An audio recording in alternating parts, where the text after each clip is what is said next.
Halo teman-teman, selamat malam. Berjumpa lagi dengan saya Riko Kurning, kelas B Sistem Informasi 2021 dengan mata kuliah Analisis atau Administrasi Basis Data. Oke teman-teman, di part ketiga ini saya akan membahas backup dan recover database di MySQL Workbench. Oke, dengan ringkasnya saya akan memberi ringkasan teman-teman. Apa sih itu backup dan recover database? Nah, backup database itu adalah proses penciptaan salinan data dari base data kita. Dan ini sangat penting teman-teman untuk menjaga integritas dan ketersediaan data ya teman-teman. Dalam MySQL Workbench, kita dapat melakukan backup dengan beberapa cara. Yang pertama, backup wizard dengan melakukan antarmuka grafis yang memandu kita melalui proses penciptaan salinan data. Yang kedua itu melakukan perintah SQL teman-teman.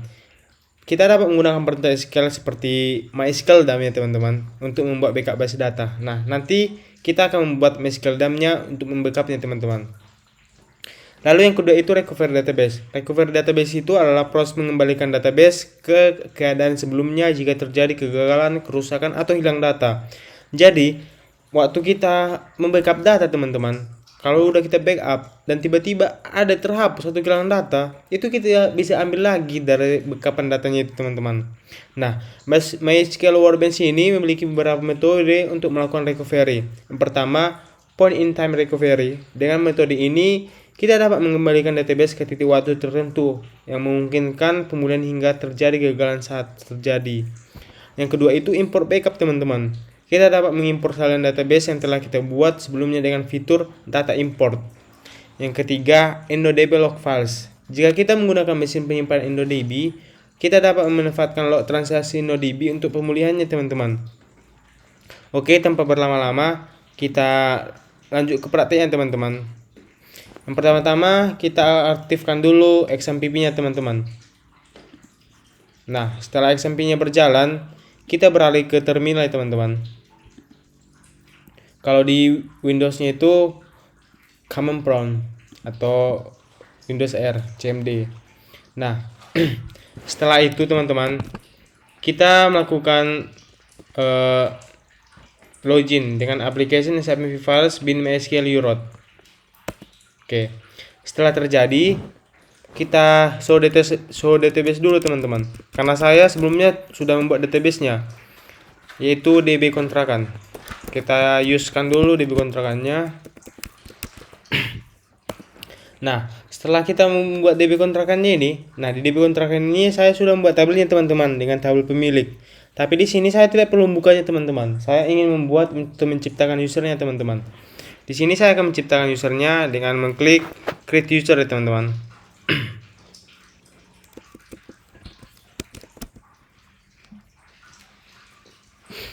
Create user atas nama Riko teman, bebas ya.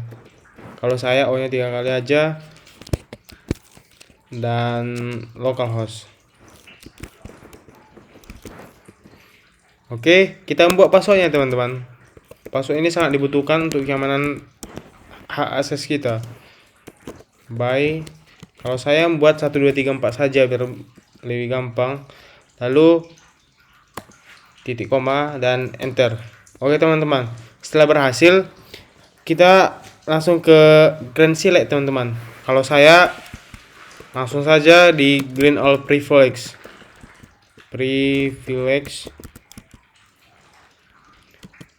on. Saya pakai database kontrakan teman-teman, on DB kontrakan, lalu titik bintang to tempat saya tadi teman-teman, Riko localhost tadi. Lalu kita buat Riko localhost.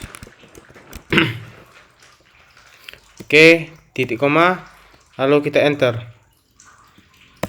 Oke, berhasil teman-teman. Setelah itu, jangan ketawa anjir.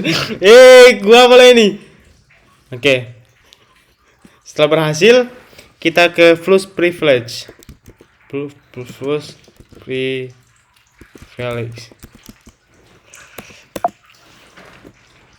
Oke teman, maaf teman, ini privilege ya teman-teman, bukan flush privileges.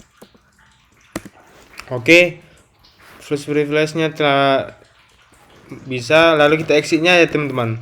Exit. Oke. Ini kita exit, lalu kita beralih ke hak akses yang kita buat ya teman-teman, atas nama Yuriko tadi. Oke, sini saya copy dulu teman-teman. Ini kan saya yang pertama-tama kan ini saya membuat UROT. Nah, karena saya telah membuat akses, maka terjadi pengubahan ini teman-teman. Dari UROT ini jadi Rico.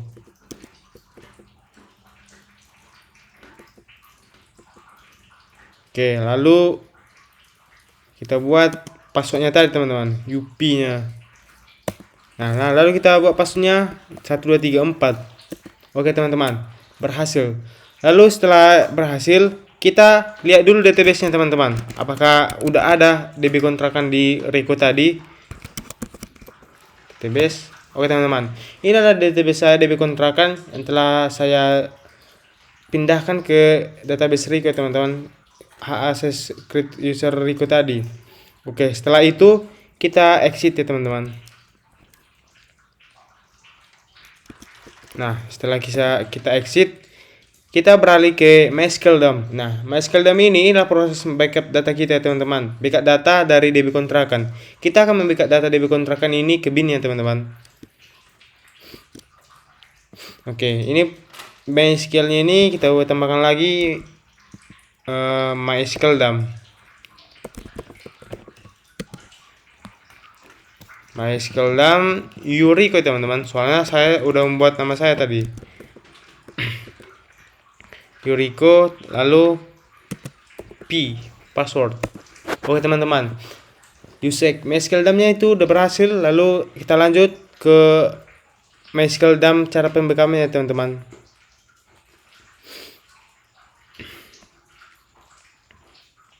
Oke, kita akan membackup data DB kontrakan ini dengan cara konfi-nya, lalu MySQL DAM, kita buat MySQL DAM-nya. Lalu atas nama Rico.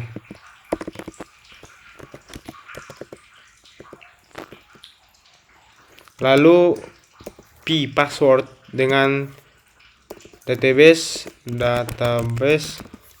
DB kontrakan.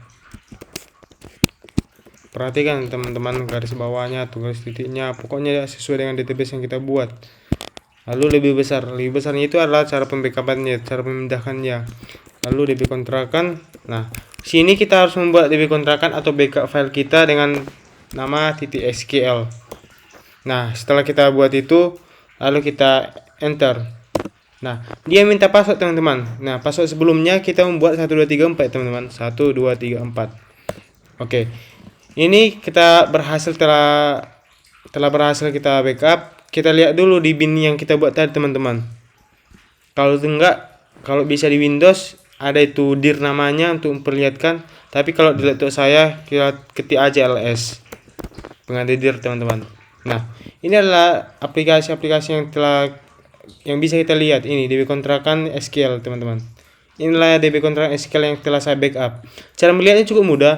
Kita beralih ke bin, lalu ke application, lalu ke XMPP teman-teman.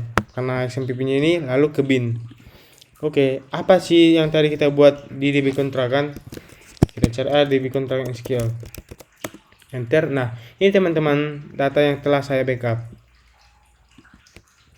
Oke, karena udah kita aliaskan, bisa kok kita buka teman-teman di MySQL Workbench-nya teman-teman. Mau kita buka tapi dengan cara aja DB kontrakan. Lalu open ke MySQL Workbench. Nah, ini adalah MariaDB yang kita backup teman-teman. Inilah kata-katanya semua dengan set all karakternya.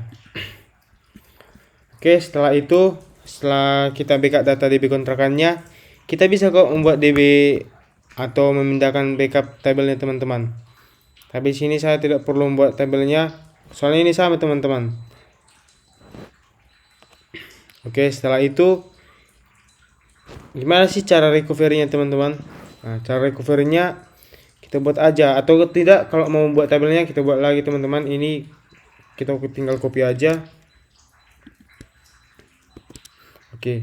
Nah, di DB kontrakan ini, di database-nya ini kita tambahkan lagi tables. DB kontrakan, enter,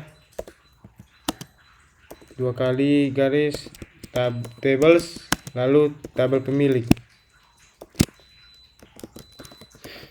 Nah, tabel pemilik di DB kontrakan teman-teman, lalu kita enter. Nah, akhirnya berhasil teman-teman. Kita lihat di binnya apakah ada tabel pemilik teman-teman. XMPP bin, lalu kita tekan tabel pemilik.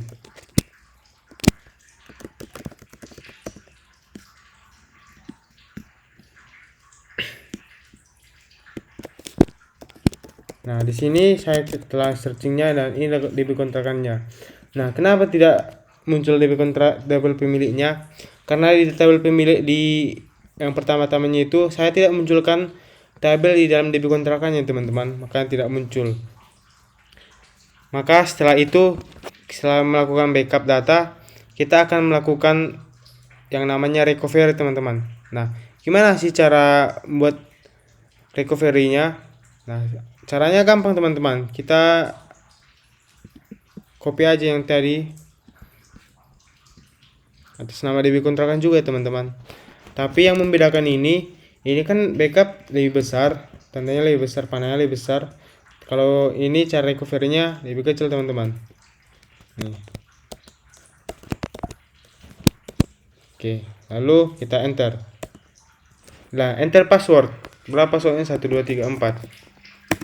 Nah, dump complete. Inilah hasil dari backup-backupnya teman-teman.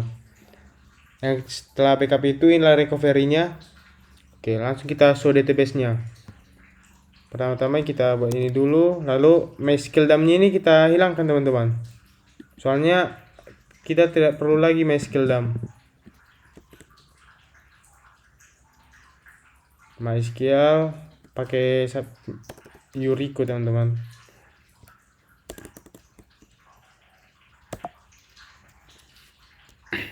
Oke, lalu buat passwordnya.